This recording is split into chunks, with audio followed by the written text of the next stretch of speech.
Good evening, and welcome to our history, theology, and philosophy lecture meetup.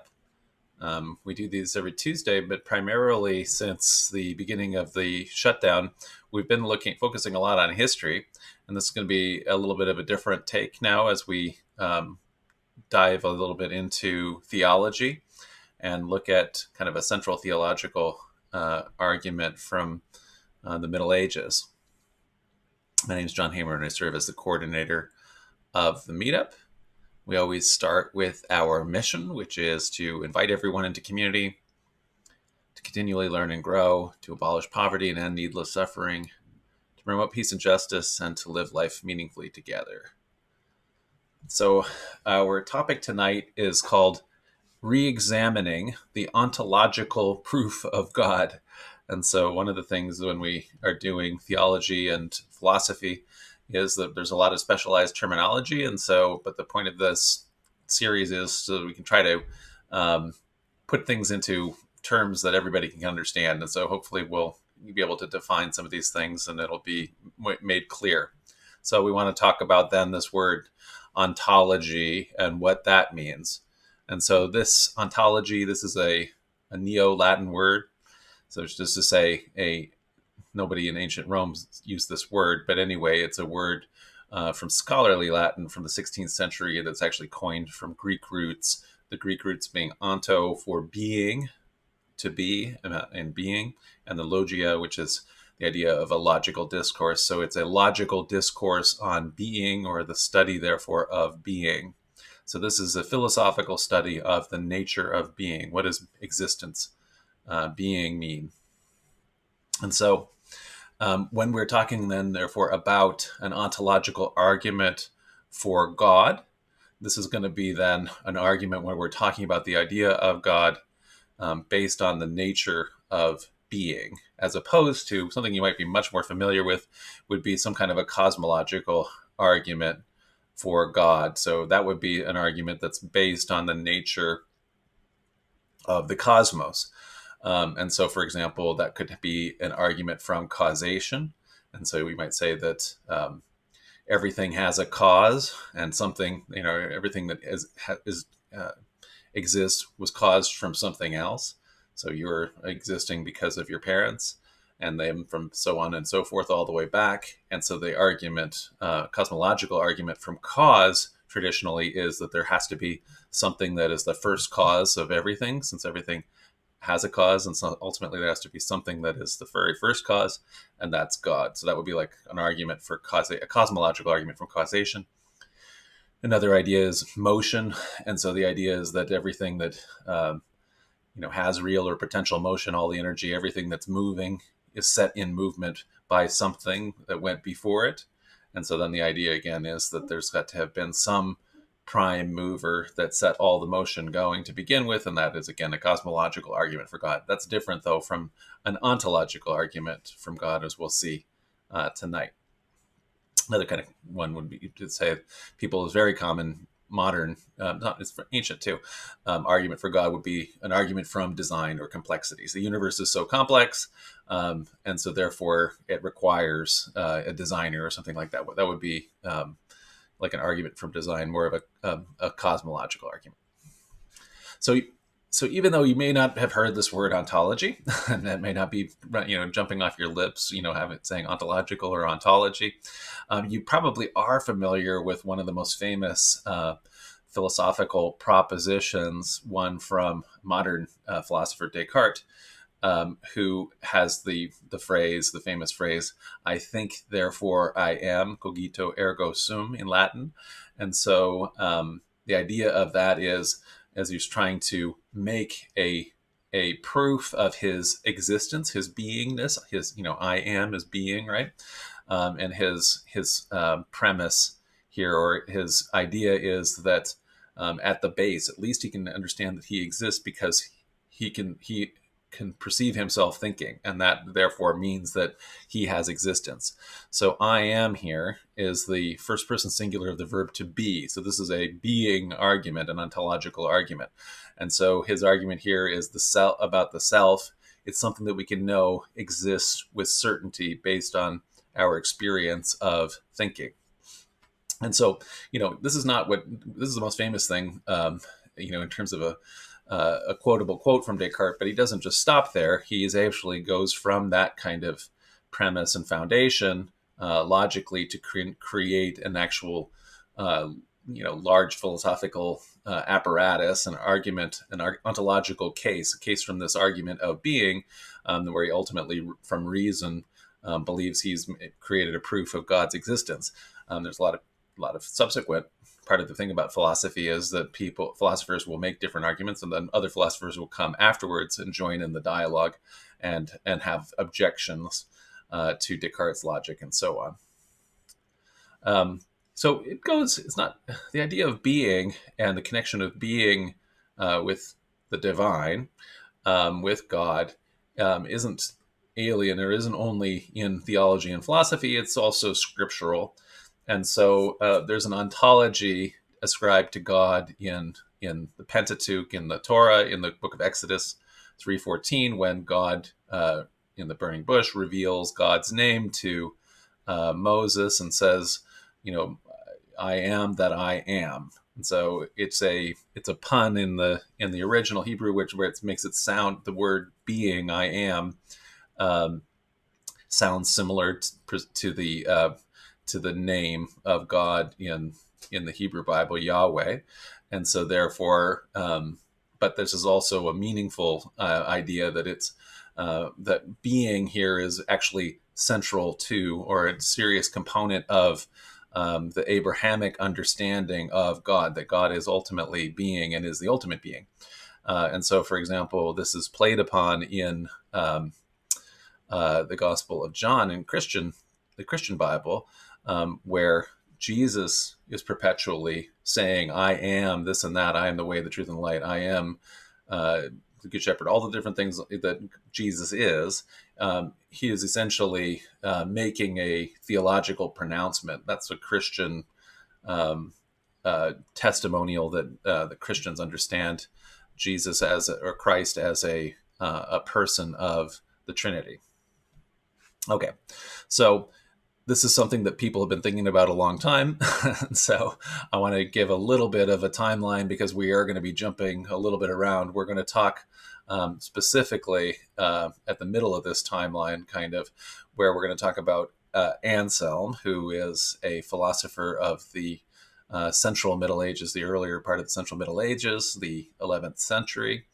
But in terms of having ontological arguments, Anselm and Christian thinkers actually trace their thought really back to Plato, who has a very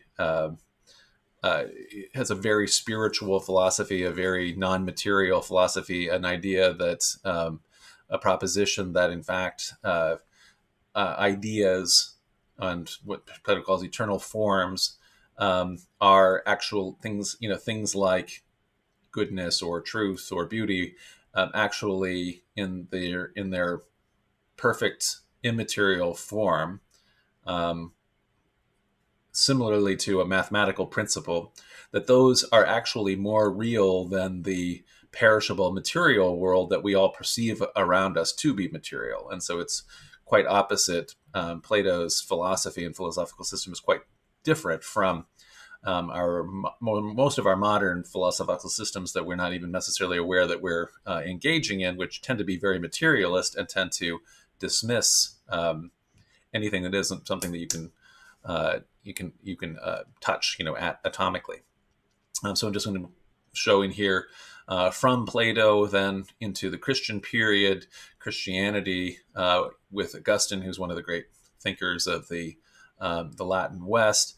Absorbs all kinds of Middle and Neoplatonism into Christianity and creating a Christian theology based on that kind of philosophy. And Boethius is another little bit later Western Latin philosopher, theologian, who was also helping absorb essentially Platonist philosophical ideas into Christian theology. And so there is kind of a period in terms of the early Middle Ages where there is less philosophical thought going on, but there's an enormous revival that happens beginning with Anselm's time in the 11th century and then into the 12th century, when Westerners essentially recover Greek thought. They start recovering Aristotle, and actually they recover a lot more of Plato than they'd had before. Plato in the original, as they start to have anyway, via all of this kind of brilliant work that had been done by Muslim theologians and philosophers, so including essentially translations of Aristotle and Plato into the Arabic, and then ultimately then into Latin. And meanwhile, then also all of the Muslim commentaries, as Islamic thinkers are trying to reconcile Platonic and Aristotelian thought with their version of Abrahamic monotheism. And so as a result of that, it's quite valuable and useful to the Westerners like Anselm and Aquinas and other medieval thinkers. And then we see more recently, in modern times, the early modern thinkers, Descartes, and then more recently, Immanuel Kant. Also, as I mentioned, Descartes has a big ontological philosophy, and Kant then has a major argument against some of it. And so that unravels a lot of this. And so we'll look at all that in kind of our timeline. So I want to look, like I say, tonight at the person who's most famous for formulating the ontological argument. This is a guy named Anselm of Bec. And so, you might think of anybody that's born before the Norman conquest as, existing in what we think of often as kind of a dark ages, although it's actually a time period now in the West where there is a very serious upswing in population, in commercial ties, and the capacity of people to build large public works. Excuse me. And also in terms of education, writing, the creation of schools. So Anselm is born in 1033 near Aosta in Upper Burgundy, which is an area that's it's like northern Italy, Switzerland kind of area now. He was a family of Lombard nobility, and so natively he spoke Italian, and Italian of all of the different post-Roman languages, Romance languages, at this point has diverged the least from Latin, and so he's one of many, therefore, Lombard or Italian thinkers who are much more immediately fluent in reading classical texts as a result of that, which continue to be the language of scholarship all through this time, continues to be Latin in the West. And so he's attracted by the fame of a fellow Lombard, a guy named Lanfranc of Pavia. And because of that, he went to the abbey that Lanfranc had been abbot of, which is a monastery in Bec in Normandy at the age of 27. So Anselm makes his way up there in 1060, which is in Normandy right before, 1066, so kind of that important time for the Normans as they start exploding onto the scene, conquering England and so forth. So at Bec, the Abbey of Bec had become a real center of Latin intellectual life, and its school that existed there was really a precursor to medieval universities that are going to get going in the next couple generations. And so it's more or less a precursor to that. So when Lanfranc left the abbey to go to England, actually he left in 1063, but later went to England. So when the monks then elected Anselm prior at the age of 30 and then abbot when he's in 1078. So at Bec, Anselm wrote a large number of his philosophical works, including the ones we're going to really look at in depth tonight, the Monologion and the Proslogion. But later, what ends up happening is, in 1066, the Duke of Normandy, William the Conqueror, conquers England, and he starts bringing in a bunch of Normans as to be the clergy of England. And so Lanfranc was made Archbishop of Canterbury in 1070. And so that's already, a connection of the Canterbury clergy, with the Abbey of Bec. And Lanfranc obviously had been closely associated with Anselm. And so, as often happened,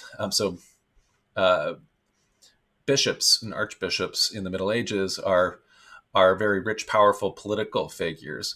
And what happens is when the see is vacant, when there is no bishop, the king is able to confiscate the revenues of the see, and so kings often like to not have the bishop be there because they're sort of running the show in the meantime.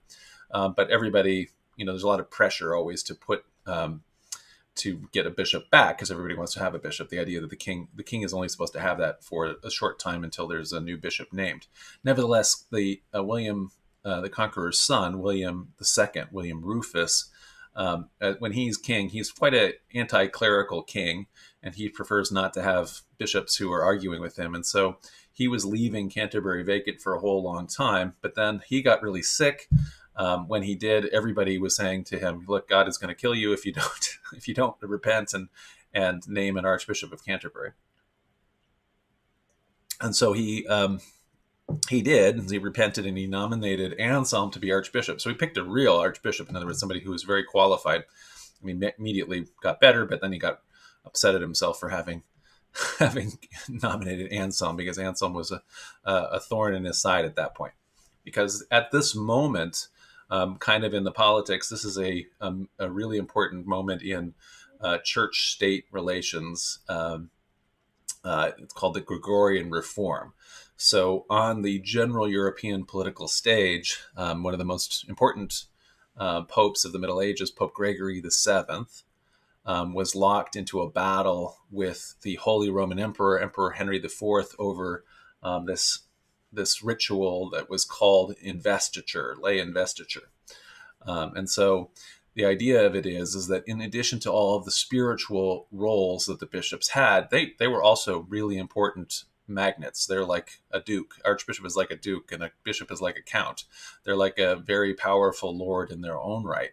And so customarily what happens is when they are they're elected to the position, but they're elected in the presence of the king and his courtiers. And so the person, all of the different monks or whoever in the particular case, the clergy that are putting forward the person's name, you can imagine if the king is there and he's saying, "I want you to elect him," that influences who gets picked, right? And then the other thing that happens is once they are elected, they are invested with a kind of a feudal ritual with the office of the king. They hold a feudal ceremony, and actually one of the things that was very common was the person who was the candidate also had to, it's going to be a very rich position. So you become a great lord when you are an archbishop.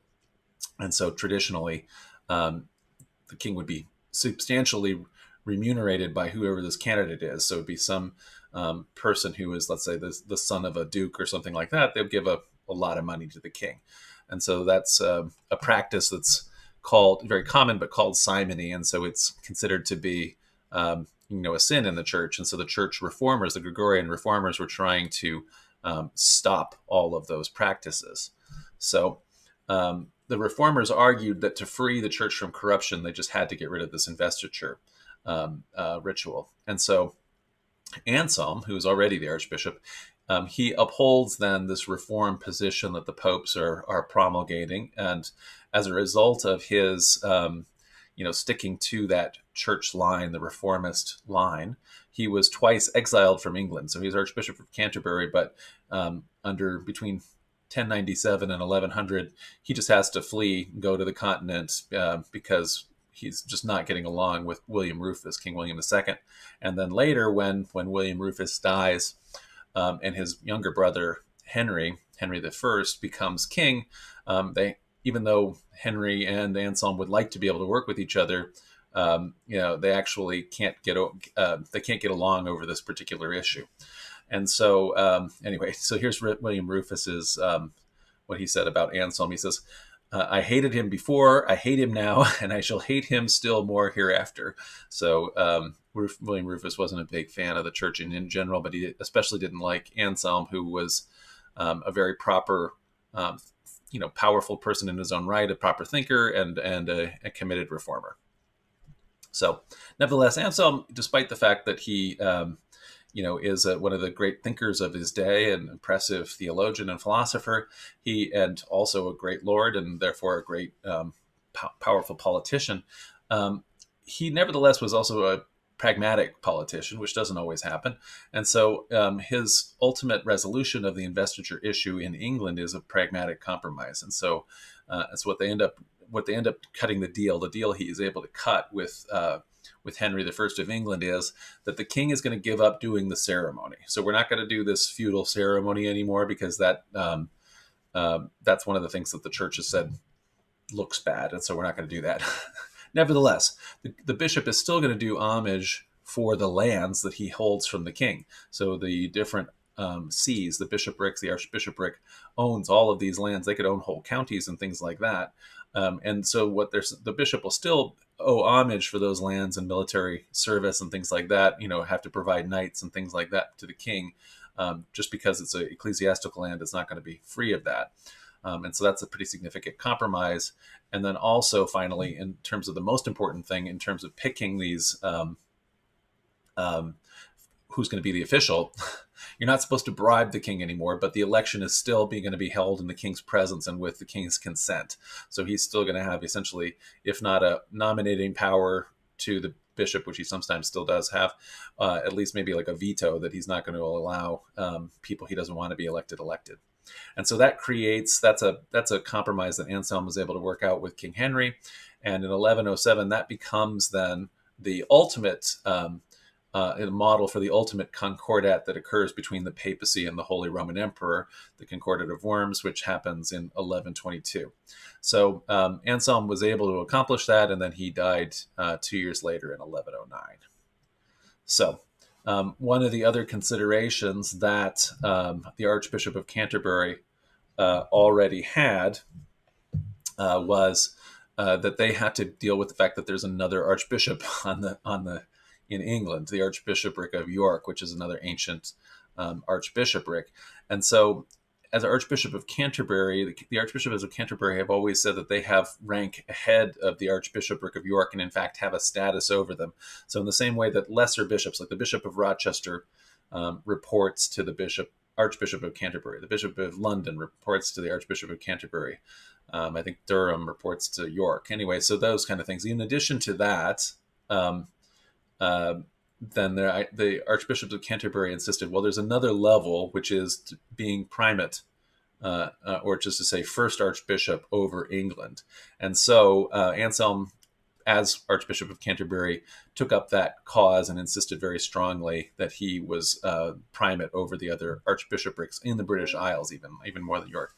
And in his life, he actually won York's submission, but the papacy wasn't actually particularly in favor of having this extra level. They preferred everybody to kind of have it go kind of bishop instead of having this other level of super bishops like Canterbury. And so later, essentially, the popes say, nope, there's nothing to that. York is just the same, essentially, second to Canterbury, but not under Canterbury. But ultimately, when the Anglican Church breaks away from the Catholic communion, there's a schism. And so now the Church of England, the Anglican tradition, the Archbishop of Canterbury has successfully become the primate of the whole church, right?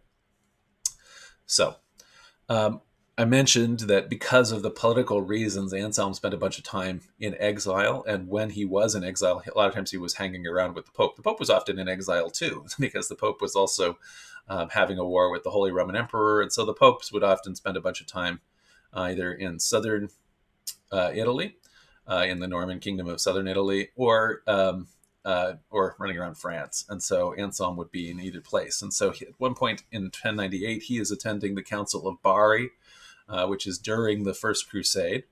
And at the request of the Pope, he was able to present a philosophical defense of the Latin Church's insertion of the filioque clause into the creed. So that might seem like a very obscure thing to be doing, but essentially, as the crusade is happening, the Westerners are kind of reacquainting themselves with the Byzantines, the Greek East. And one of the issues that is dividing the court of Constantinople and the Patriarch of Constantinople from the Pope is this idea that everybody says the same Nicene Creed together, but in the Latin version, when it's saying that the Holy Spirit proceeds from the Father, In the Latin version of the creed, it also says filioque, and from the Son. And so that is considered heresy by the Greek East. And anyway, so for the very first time, what has happened now is that the Latin West has kind of created a very sophisticated logician, a, a, a theologian in Anselm, who can really get down and deep in the logic in order to argue with Greeks. Previously, most of the serious theological bickering that had been going on in, let's say, the 5th, 6th, 7th centuries is largely happening as Greek speakers are arguing with each other, and the people in Latin are kind of like, "What are you guys even talking about?" kind of thing. Now that central area, in terms of the philosophical epicenter, is moved west. So, just to summarize, then, who Anselm is as our setting the stage here for talking about the ontological argument. He's a major political figure of his time. He's not just a philosopher that's living just in an ivory tower. He's nevertheless a very prolific author and a very influential teacher whose use of logic had an enduring impact, frankly, on the emerging university education. What later is going to be called scholasticism. And by the time, initially it's producing all kinds of very important logical insights and thought and things like that in the times of, for example, Abelard and Aquinas and so on. Later, as the scholastic scholars kind of calcify and they cease to be innovative and they kind of are just doing repetitive stuff, scholasticism takes on a very, very bad name when it's being overthrown at the end in the modern times. But it's very innovative stuff here at the beginning. His philosophy, Anselm's philosophy, influences Aquinas, and then even still influential down to Descartes, and indeed he's read now. His definition of theology as faith-seeking understanding, that continues to be a formulation that's quoted. That's the motto, for example, of the Sunstone Educational Foundation, of the Sunstone Symposium that we've had at Sunstone's Toronto conferences here, and also those are, anyway, we regularly participate in Sunstone. They use that as their motto, and that's quoting Anselm. So, I want to look at now the ontological argument, and so I'm going to look at the texts where this is written. And so this is an 11th century manuscript of the Monologion here that I have a picture of. The Monologion is just means monologue. So the title of it is Monologue on the Reason for Faith. And so this is written while Anselm is still at Bec. And so in writing it, he's kind of citing and following Augustine's work on the Trinity. And he goes through a work that is, fully Christian, but also is very grounded in Platonism, Plato's philosophical system. In the Central Middle Ages, most of Christian theology is very, very heavily influenced, and might even be called kind of a take on Neoplatonism. And so it definitely talks about Plato's ideas about essentially the forms of goodness, the ideas of hierarchy, and the ideas of necessity, which had been kind of central to theological thought since Socrates and Plato's time. So I want to read you a little bit about this, a little bit of the Monologion, so you can get a sense of it. So Anselm writes, "Of all things that exist, there is one nature that is supreme. It alone is self-sufficient in its eternal happiness, yet through its all-powerful goodness, it creates and gives to all other things." Sorry. Let me just drink water for a second. Okay. "Yet through its all-powerful goodness, it creates and gives to all other things their very existence and their goodness. Now, take someone who has either never heard of or does not believe in, and so does not know this. This, I think they can, even if of an average ability, convince themselves to a large extent of the truth of these beliefs simply by reason alone." So here's got this premise that there is essentially one nature that's supreme, that's self-sufficient, and that it is in fact the source of goodness and existence of being. And he thinks that any regular person can understand this, and that's what we're going to try to decide if that's true. That's why I'm trying to bring this forward. So we don't have to be theologians in order to get it according to Anselm. Now, since this could be done in several ways, I will set down the one that I consider to be the most readily available. So he wants to make an argument here that he thinks everybody can understand the easiest. So anyone then can quite easily ask himself the following question. Given that there is such an uncountable number of good things, the sheer multiplicity of which is simply a datum of bodily sense, as well as something we perceive by means of the rational mind, given this, are we to believe there is some one thing through which all good things whatsoever are good, or do different goods have their existence through different things? So he's trying to set up here, we all can see there's lots of good stuff, and we also not only are perceiving them, but we're also able to rationally understand that. And so that is when he's talking about those things, the things that we sense in the material world or the sensible world. This is like the two different understandings. This is the dualism of Plato, where we're talking about things that we can perceive through the senses, the material things, the sensible world. And then there are the things that we perceive by means of our reason. So things that we understand through thinking about it. And those are everything from mathematical ideas to things like, in Plato's sense of it, things like where we have where we can rationally understand there to be goodness or beauty or justice. In other words, an idea as opposed to something that we can actually touch, right? And so he's definitely building on that Platonic platform here. And he's saying there's all these good things in both of those two different categories.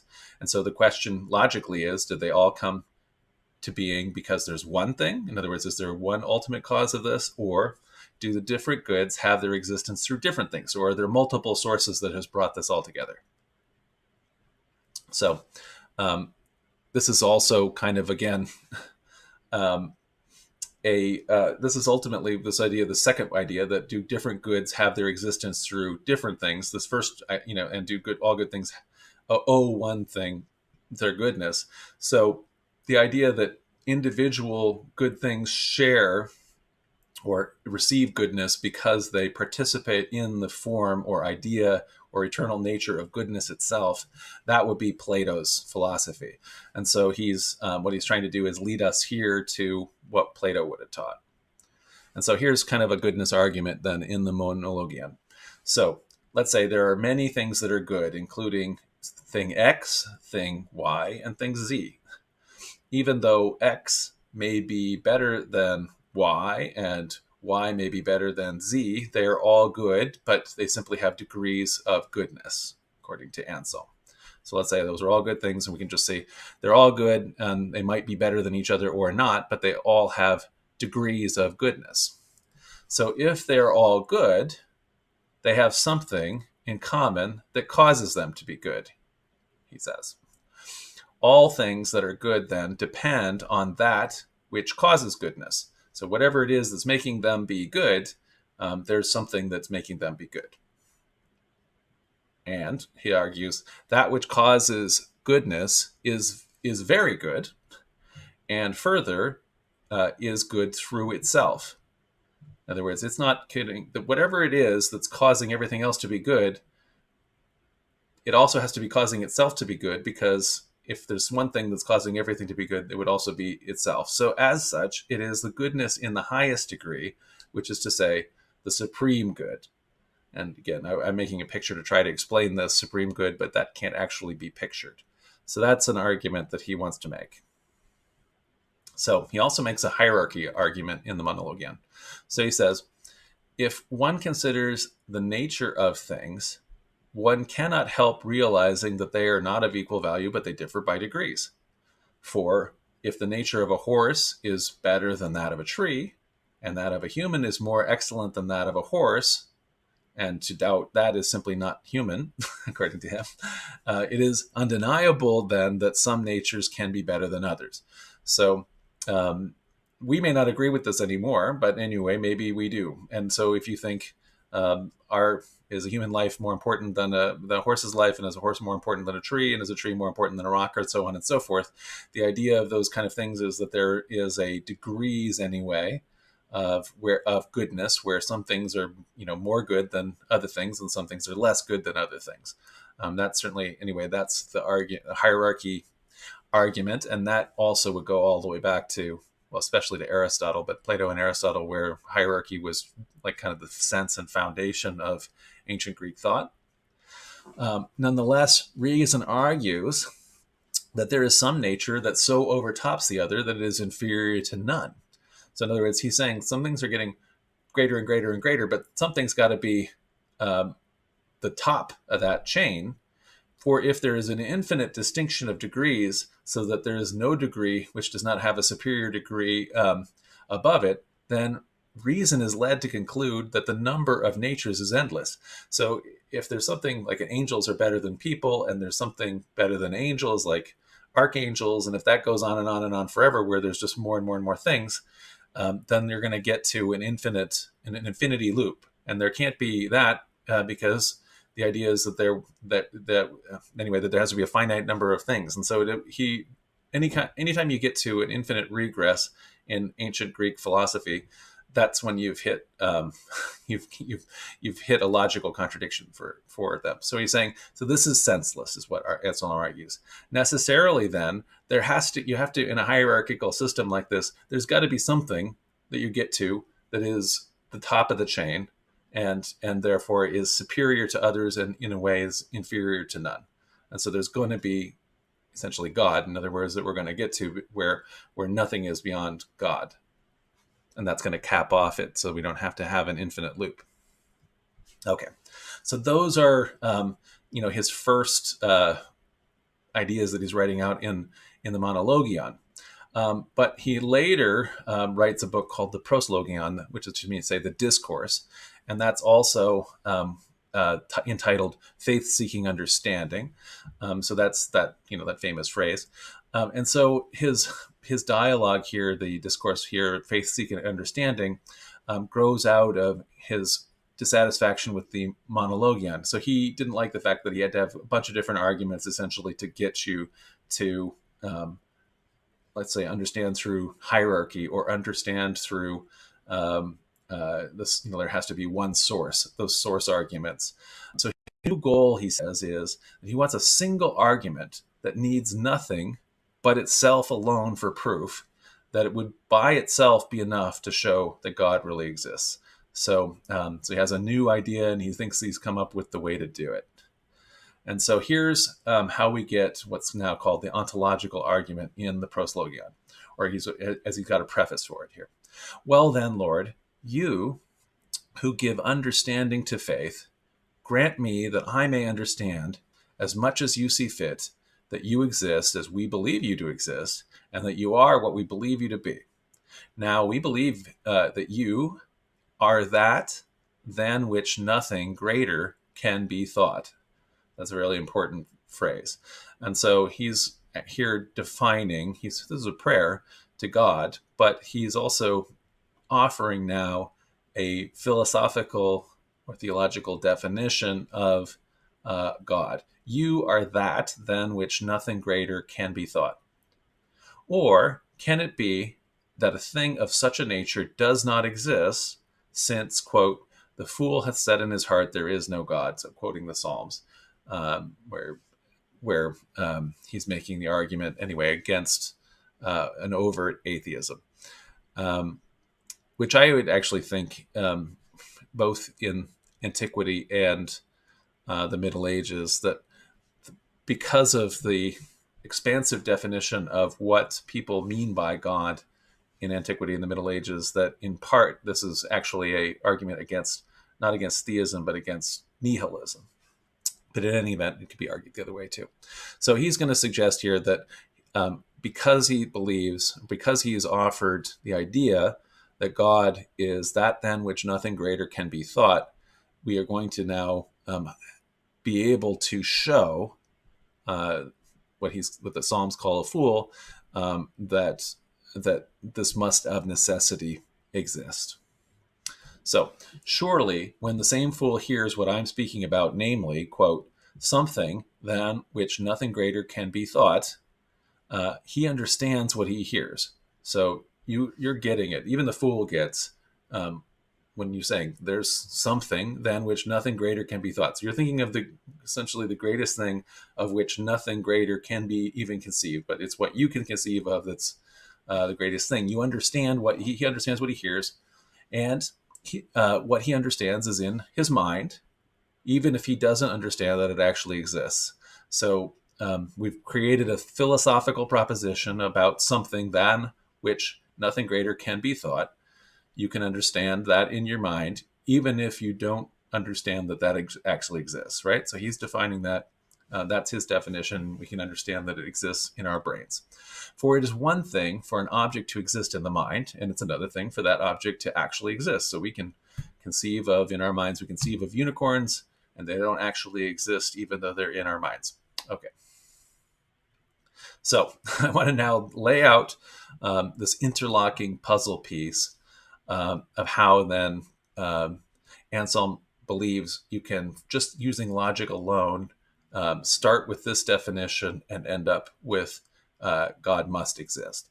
So God is that than which none greater can be conceived. So this is that premise that's in the initial definition. That than which none greater can be conceived exists in understanding. So we definitely, we've said it, we have that as a premise or a definition that's in our heads. It's in our understanding. God might exist in reality, and it's possible that God exists. So this is giving the possibility that God does or doesn't exist. We have this idea that this is in our head. If we acknowledge that that's possible to exist in reality too, then that's the next step here, right? Okay, if something exists only in the understanding, and it might have existed in reality, then that thing might have been greater than it is. So in other words, because we've already admitted that we understand what God is in our understanding, this definition, and we also understand that it's possible to exist. Okay, but if it doesn't exist, and it only exists in our understanding, then the thing might be greater than it is. In other words, because it doesn't exist, and if it did, then it would be greater than it is, right? So suppose that than which nothing greater can be conceived exists only in understanding. Let's just say that it doesn't exist in reality, but just in our minds, in our reason, then that than which none greater can be conceived might have been greater than it is. In other words, because it would also exist in reality and not just in our understanding. If so, a greater being could be conceived than that which none greater can be conceived. Because the one that only exists in our minds is obviously less than the one that would exist, that would be if it did exist. Therefore, to avoid this contradiction, it must be false that God exists only in our understanding, and therefore God exists in reality as well as in understanding. So this is the ontological argument, and it's a little bit complicated, but hopefully you can see how the pieces all kind of have to fit together, and why. Anyway, this is, in some ways, we might wonder, okay, this is very strange, and it's not the kind of way we would argue, because generally speaking, we primarily are thinking in terms of philosophies in the modern times that are very grounded in materialism, and this is seeming amazingly abstract as we are in this Platonic world of ideas and how ideas really matter. But in any event, I want to highlight it. This is really actually a very original thinking, and it's from a time period when people are more excited probably about logic. Intellectuals are more excited about logic in the Central Middle Ages than at any other time, really. And it's not that there's no logical problems necessarily here. Many have been pointed out, especially ultimately by Kant, but this is a puzzle that I think is interesting to at least look at. Okay, so let's look a little bit, though, of what the idea of Anselm's God as a result of this is. From that definition, Anselm, who is saying God is that than which none greater can be conceived, Anselm, like Descartes, who starts cogito ergo sum and is then able to make a bunch of logical conclusions based on what God must, the existence of God and what God must be based on his logical apparatus. Likewise, Anselm uses that basis that he just made there to derive a host of divine qualities, including essentially whatever it is to be better to be than not to be. So as we were trying to find that than which nothing greater can be conceived, we find out that God is therefore things like truth, justice in a capital J kind of truth in a capital T, which is to say the Platonic ideal essentially of truth, of omnipotence, mercifulness, impassibility, which is to say inability to suffer, immateriality, because immaterial is actually greater in a kind of Platonic system than the material, which is something that will arise and material all ultimately decays. Self-existence, wisdom, goodness, happiness, permanence, unity. Since all of these in Anselm's mind and thinkers of the day, and actually in ancient thinkers, are better than their opposites. So hopefully you've been willing to follow Anselm along and give him a little bit of benefit of the doubt. Generally speaking, we don't, in a lot of cases, when you look at ancient thinkers and you think, why, they're thinking really crazy stuff, it's because I think we haven't paid attention to them and really listened to them. Nevertheless, people were not, they were not all agreeing with Anselm right out of the back gate or anything like that. In fact, actually, at the time itself, there's a lot of thinkers who argue you're just doing something in circles here, Anselm. And so there's a contemporary monk named Guanilo who pens a really scathing response to Anselm's ontological argument. And he writes a text he says is on behalf of the fool that Anselm spoke of who doubt God exists. So one of the Guanilo's kind of satire arguments here is, if this ontological argument shows the greatest conceivable being exists, then according to Guanilo, it must also prove that if we imagine the greatest possible island in our minds, then by Anselm's argument, that island must exist. In other words, because if it didn't, it wouldn't be the greatest one. So in other words, even though that island doesn't exist, he's saying that that's showing that Anselm's argument doesn't work here, because if we try to insert anything else into the same kind of logic, it completely doesn't make any sense. So like right here, like Anselm, Guanilo, show us the island, So anyway, Anselm, though, even though Guanilo's objection is really quite scathing, he nevertheless appended it to his work. So he doesn't actually think that this is an argument that goes against what he's actually saying. So he includes his response that the argument doesn't work for the greatest of any kind of particular species or kind of things such as islands. It only applies to the single being other than which no greater can be conceived. In other words, that's anyway, Anselm's response that isn't always, people, you have to go back then and try to understand what he was meaning is what Anselm says. This is not, Guanilo's missing the point in his view. Anyway, so they continued on. So Anselm's argument is actually rejected by Aquinas, who has a bunch of other different proofs that he likes to have for the existence of God. Nevertheless, rationalist philosophers like Descartes built a lot on Anselm's ideas, and like I say, came up with his own ontological arguments.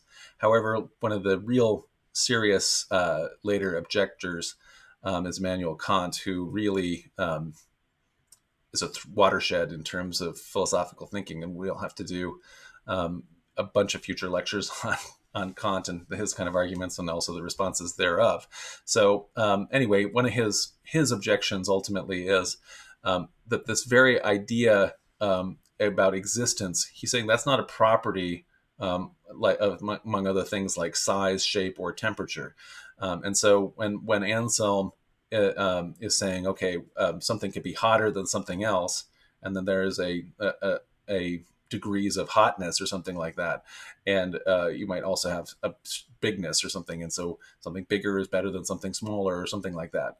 Whereas those things can be measured in terms of greatness and great making properties, and logically, Kant is essentially saying existence isn't a property, and so you can't say that something's greater, that exists is greater than not existing.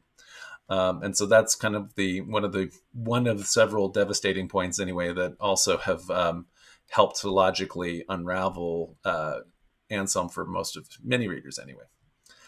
But despite that, I think it's still a very interesting thing because I think it's kind of it's very interesting to think, okay, wait, a medieval thinker here is maybe thinking about God in a very different way than we imagine people in the Middle Ages are thinking about God.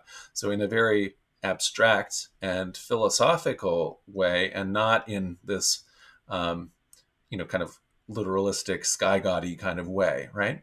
So just to, this is another writing here of Anselm, so as he's talking about God. What are you, Lord? You are assuredly life. You are wisdom. You are truth. You are goodness. You are blessedness. You are eternity. You are every true good. How then, Lord, are you all of these things? Are they parts of you? Or rather, is each one of these wholly what you are?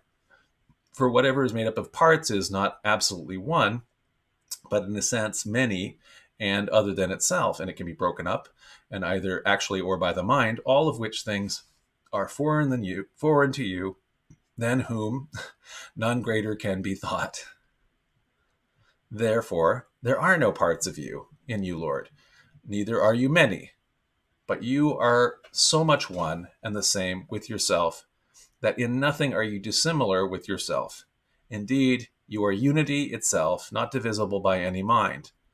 Life and wisdom and other attributes, then, are not parts of you, but all are one, and each one of them is wholly what you are, and what all the others are. Since then, neither you nor your eternity, which you are, have parts, no part of you or your eternity is anywhere or at any time, but you exist as a whole everywhere, and your eternity exists as a whole always. So, anyway, so I just want to, this may be complicated stuff, but I also want to just highlight this as a very interesting and probably maybe a different way of thinking about God, or at least what you might have thought medieval people thought about God theologically and philosophically. And this isn't coming from, again, some radical who, the Pope is chastising or something like that, some rebel monk who's teaching secret stuff. This is the guy who's Archbishop of Canterbury, who the Pope is actually commissioning to think of ways to confound the Greeks in their theology, right? And so this is very, therefore, quite orthodox thinking.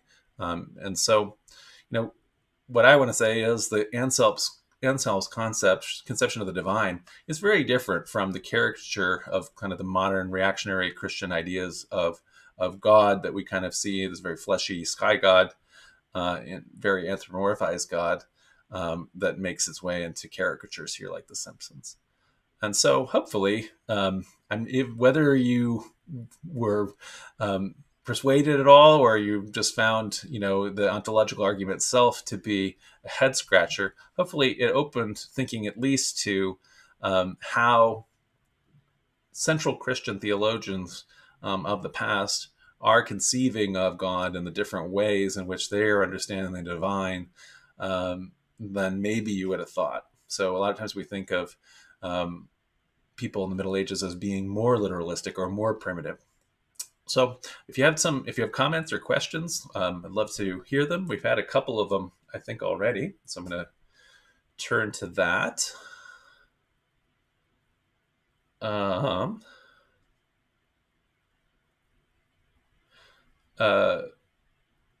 So Jennifer Wickstrom, I think, says, how did things shift over time due to politics according to the Christian religion? In medieval times, did individual thinking and reason matter? Um, yes. So absolutely, individual thinking and reason really matter. What I would say here is that uh, the thinkers in the Central Middle Ages are very much excited about the recovery of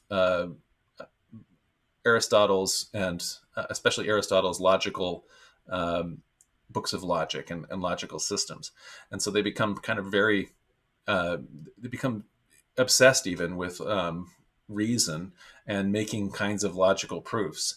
And so Anselm's you have to really kind of have schooled yourself in a little bit of formal philosophical logic, Greek philosophical logic, in order to even follow Anselm's actual books. I mean, he's got a bunch of different texts, and until you really, I tried to kind of like highlight different things to kind of show this is the foundation of this is different kinds of Greek thinking, because otherwise it reads very foreign. But absolutely, that they are very focused on reasoning and individual and they're all writing as individuals. So Anselm is making these kind of arguments, as are all the other different philosophical writers and teachers of this kind of time. In terms of, I mean, not everybody's engaging in this, right? This is the teachers and the leaders and things like that. So would it, regular people though? I mean, so regular people probably not, because obviously the majority of everybody are going to be peasants, and they're not going to be worrying about very abstract logic, so that wouldn't have been as important to them. Nevertheless, it's a time period when you know there are starting to be throngs of students at universities and things like that, and they're flocking to teachers, especially in the future generations, people like Abelard, who are presenting these kind of logical things, and it's just they're delighting the students and thinkers about that. So that's definitely on the rise. Um, how did things shift over time due to politics in accordance to Christian religion? So it's a huge, as I kind of was saying in the background, there's a huge shift in terms of church-state relations in the Central Middle Ages, where the papacy. One of the things that happens in the Gregorian Reform is the papacy also becomes um, much more important and internationalized than it had been for a couple hundred years. And so as the popes start to, for example, help with the reintroduction of Roman law, and the universities start doing that too, the papal court, for example, becomes a court of appeals. The papacy is able to intervene in warfare and being the mediator between wars between kings and things like that. And again, the ecclesiastical officials are some of the most important leaders of all the kingdoms. So what the Christianity is doing at this time period is totally intertwined with the lived system politically and everything else, and it's also changing because in the Central Middle Ages, I would say the power, for example, of the papacy anyway, is very much on the rise. And it's only when the papacy and the empire, the Holy Roman emperors, kind of knock each other out, then power shifts to the territorial kings, so the kings of England and France and Spain, the Spanish kingdoms, and so on, which become more important than the emperor or the pope. She also points out, Jennifer also says that I am is a powerful statement. It is. It's certainly the I am statements are some of the most powerful language in the Gospel of John, and certainly would be viewed if the historical Jesus had said those things, which it's not likely that he did. This is a theological text that's written by the authors of the Gospel of John. It would be, for anybody in Judea, in Galilee, this would be, probably grounds of blasphemy, where they, you're essentially asserting that you're God, and so you'd probably be stoned for that. So Rowan Wagner, so they are defining goodness as a value. So yes, so yeah, this is a thing that we've also not in the same place. So one of the things that we'll have a lecture on William of Ockham, who's very famous for Occam's razor, but he's also, a couple hundred years after Anselm here, he is also a proponent of a philosophical system that is called nominalism, where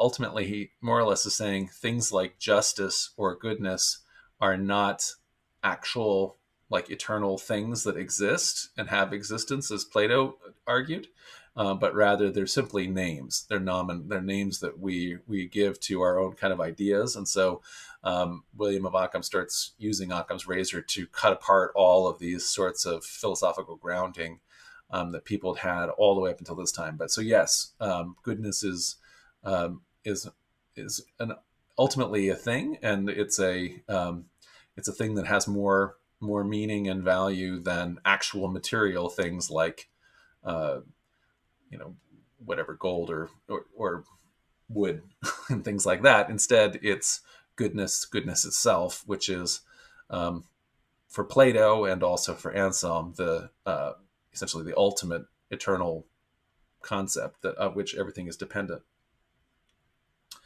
Um, so, so Levi again asks, are there degrees of consciousness? Stones, parts, animals, humans, angels. Is that part of this stream of thinking? Um, Certainly degrees of hierarchy. In terms of, not consciousness.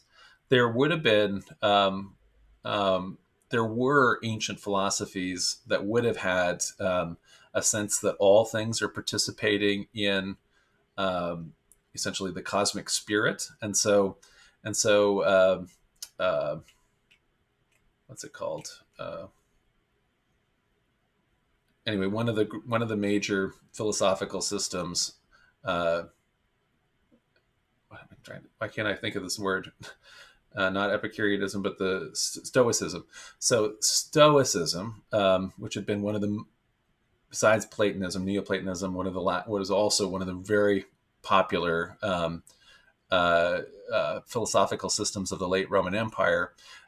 Stoics specifically definitely felt that the cosmos essentially, all participated in one kind of cosmic God, and that everything's part of that. And so I think therefore in that case everybody, including rocks and things like that, are participating in the cosmic spirit, but it's not. Uh, Anyways, but that's not part. That's rejected, I think, in the Platonism and in Christianity. So that wouldn't be part of it in this, but it would have been part of some of the other philosophical systems. So Grown and Gone says. So the argument is essentially for ultimate truth, goodness, etc., all in one. So yes, so it's ultimately just an elaboration on what Neoplatonism would have had as a sense that all of the um, let's say the Platonic forms, things that are things like justice and goodness and beauty and those kind of things, righteousness, anything that is these things, that those are all housed in now the prime unmoved mover, the one, which is the source of all, and that kind of a thing. So yes, that's all there essentially is. At the source of everything, there is the one unique and indivisible being that is the cause of all other being. And so the whole reason, for example, in this idea of thought is that anybody is and has being, is that you are getting that your ability to have being from somewhere, and that is from the ultimate source of being ultimately. And so your participation in being, or your participation in goodness, or your participation in wisdom, those are happening because there is an ultimate source of being and goodness and wisdom. And so therefore you are participating in that good, even if you are not that good yourself. In other words, you're participating in the divine. Um, but Ron Wagner asked, but Greek Christians disagreed with this line of thought. Not largely. So the difference, the argument that I was saying here, the difference between the Greeks and the Latins are very minor. So this difference between the filioque clause and the you know in the creed, that's I think that's very minor stuff. Whether the Holy Spirit proceeds from the Father and or from the Father and the Son. So no, I don't think that they're disagreeing with the general premises here. They might not have all been too impressed with the ontological argument. Lots of people didn't agree with the ontological argument, but the general premise of the kind of Platonic roots of Christian theology, those would have all been also very familiar to the Greeks, and they would have quite agreed with those. Garner Alone says, also, you stated there were problems with the argument. What problems do I see? Well, um, so so I see a couple problems here. In some ways, what we've done is creating the definition to begin with. The definition, maybe logically begs the question already. And so in that sense, so we've already defined God as that than which none greater can be conceived. And so in some sense, logically, we are just going around in a circle because we've already made our solution in the definition itself. And that the rest of this is maybe not even, it's already, because you've already defined something as that than which none greater can be conceived. You almost are, but you are almost creating a proof by asserting a definition, and so then that's not necessarily, I think, a logical proof, but rather just an assertion of a premise. And so I think I like the assertion of the premise, but I don't necessarily think that it's been proved logically using this chart. Another thing is step two, that than which none greater can be conceived exists in understanding.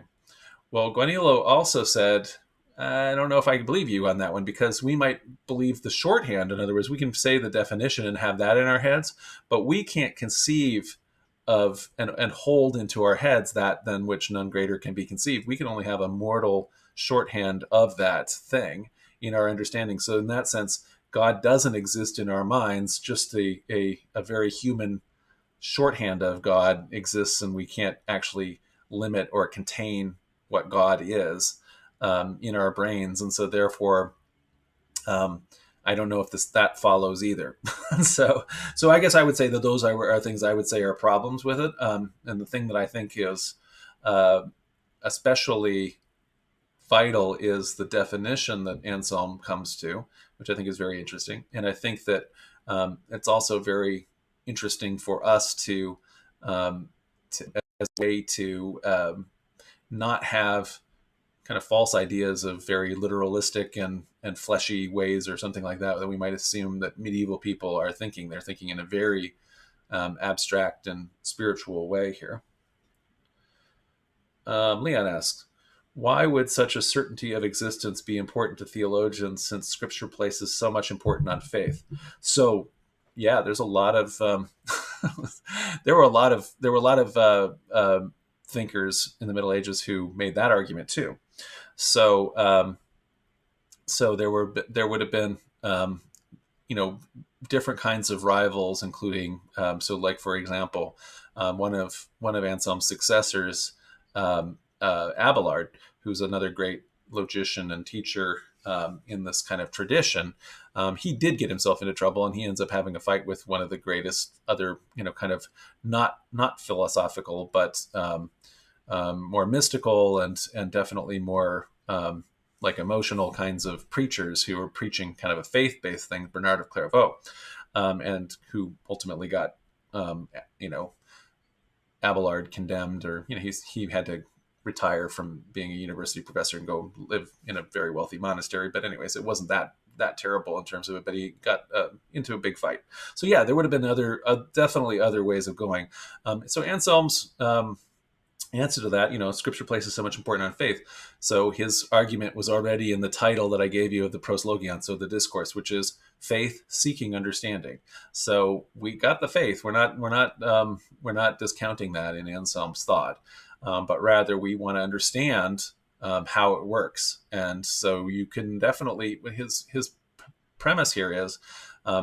It's not that it's just all arbitrary or something like that, and what's good is just randomly what God said is good. Rather, what's good is good because it's good, and so we can figure that out using reason. We're given reason. Reason is particular to humanity, and it's a gift that God gives to humans. And so, to glorify God, you have to use the reason in Anselm's view. So Dennis Ware asks, a hierarchy of goodness appears to be a premise. Was there a way of telling whether one thing is better than another? Yeah. So I totally agree with you on terms of that hierarchy of goodness business. And so it does seem to be a premise. It's one, though, that is so deeply embedded. So that is something that Aristotle did not question for 1 second. So I mean, Aristotle, that's just what Aristotle taught. And so I don't think that Anselm, saw the need to even prove that, because like you say, it's a premise, but it's one that it was very widely shared going all the way back to ancient Greek philosophy.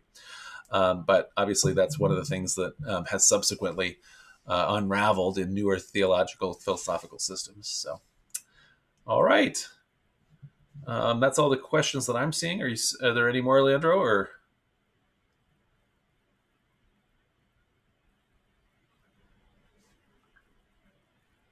That's all. Well, thank you so very much. I hope you found this to be interesting. I certainly enjoyed going through and reading the texts and finding it's fun when we can actually get into the actual medieval text and you can wrestle with it a little bit. And so we'll talk to you soon. Thank you.